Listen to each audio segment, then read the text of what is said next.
My name is Anson, and I'm here with Pastor Alexander Gaye. We are going to be discussing a very topic on relationship, how to forgive, how to invest in your relationships, and the perception of young people in this generation, the way we think. We have this do it now. Everything must be a now.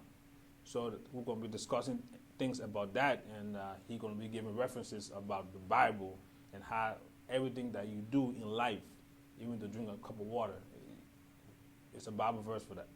And so, Reverend Gaye, I would like to ask you from a young perspective, when it comes to relationships, one thing I know that couples think that it's okay for the man to cheat mostly on the woman, where the woman is just supposed to be a forgiving person, but the woman is no different from a man. So now, how do a young couple right now work on a relationship? Because you have a lot of sexual immorality right now in the world that is dominating this world right now. So how do a young couple invest in a relationship right now? First of all, they invest by going back to the original source, which is the Bible. Paul writing to the church at Ephesus in Ephesians 5, he placed down order. When you come to a relationship, he talking about before you even get to marriage, he said there's a wife and there is a husband. And he talks about the rule. In a relationship, there are rules. Everybody play the rules, because if you jump the rules, then you get confused. And when a relationship is in confusion, then nobody know what to do. A woman can never be a man. A man can never be a woman. In a relationship, one person always have to make some decisions. Other people have to look at the decision and see whether it's better. But the person should be following Jesus.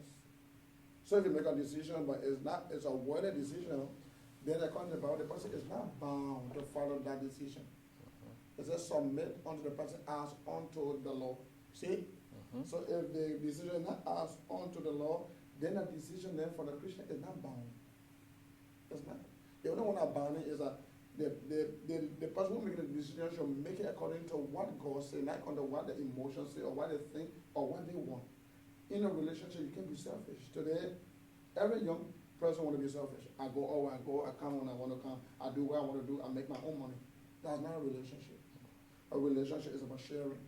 A relationship is about giving oneself for the other person. A relationship is about protecting the other person. The relationship about not wanting to hear bad things about the other person, protecting them when they come home, you are discussing. But today, the first thing in relationship is patience. One of the fruit of the Spirit. Many people today have no patience. If you do it, I'm going to do it. If you do it, I'm going to do it. You're not going to have a relationship. It takes a lot of work for people to be together from two backgrounds. They were not born from the same mother. Yes. They grew up differently. So they look at the world differently. And they react differently. So the Bible says, you bear with one another, submit to one another as unto the Lord. Husband, love your word, and wife, submit to your own husband. So one have to submit, but the person only submit to things that go into what's God.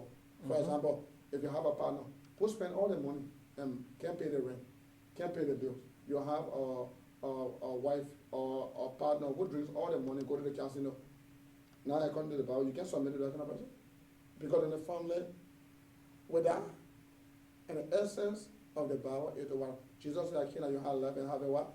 More abundant," right? Yes. The Bible says, he, according to John 4:24, it said, when you worship God, you should worship him in spirit and in truth, because he seeks such people to worship, not the true worshiper. So, if you have a relationship, God should be first. Okay. God should be first. That's true, though. That's true. But the thing here that the generation is facing, typical, is they don't know how to forgive. They don't know how to, to let go. Because in a relationship, you must be able to let go. And two wrongs don't make a right. We all say that.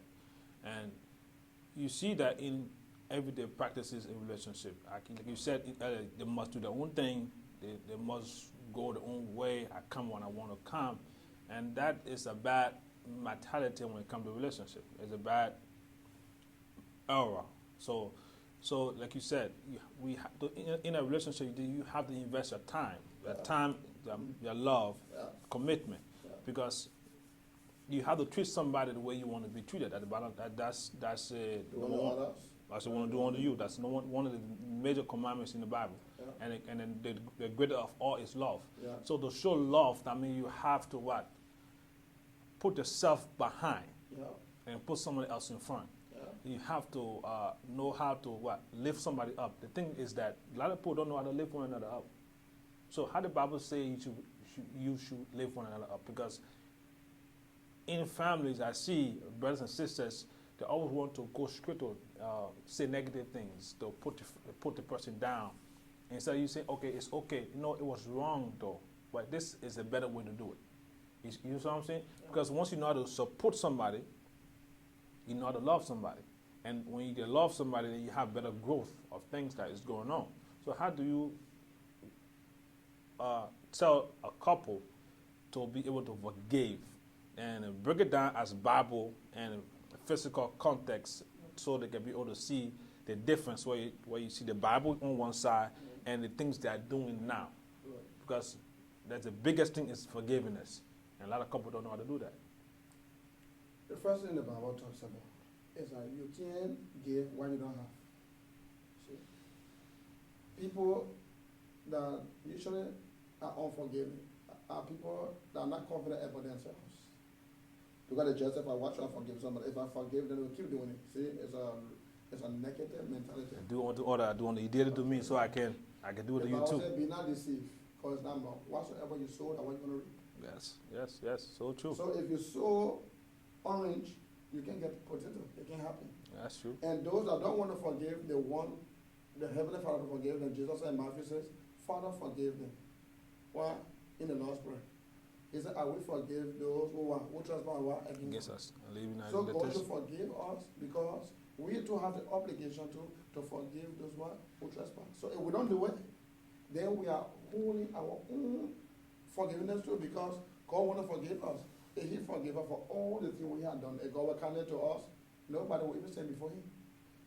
But even though we did it, but grace came and He forgave us. John 1:17 said, grace and truth came by Christ, but the law came by Moses. But He brought grace. Ephesians 2 said we are saved by grace through faith. So that's what we can boast about. He said, not a white leaf, let a man should boast. So if God, we sold ourselves, saying what Peter said, if they think abound in your love, then you will not fall. But the question is, if you don't learn to grow in this thing, you will be the same way. You will say you're not forgiving. I'm going to do Moses' law. You do me, okay. And for Christian, you. Thank you guys for tuning in and I appreciate it. See you next week. Bye. Yeah, we did it.